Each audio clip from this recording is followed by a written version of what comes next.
All right, California anglers, here's your fish plant update for the week. Quick heads up before we jump in. We just rolled out a new feature on the site.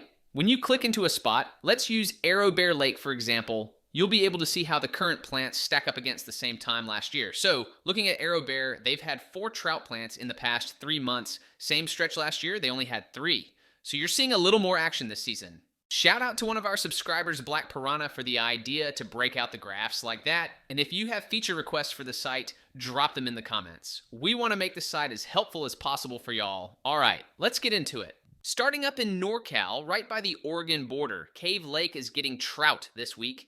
If you head a little south, Pine Creek Reservoir and West Valley Reservoir are both seeing trout as well. Over near Redding, you've got the upper part of Burney Creek and Shasta Lake getting trout. Out by the coast, Freshwater Lagoon is on the list. And then just a bit south, Lake Almanor is getting another round of trout. So if you're fishing up north, those are your main targets right now. Moving down to Central California, things were busier last week, but there's still plenty of fish around. If you check the map, you'll see last week's plants marked in blue. This week, the focus is along the 395 corridor. Tenemaha Creek to Booze Creek, Goodale Creek, Independence Creek, Sims Creek, George Creek, and Tuttle Creek are all getting fresh trout. So if you're planning a trip through there, you've got a solid lineup.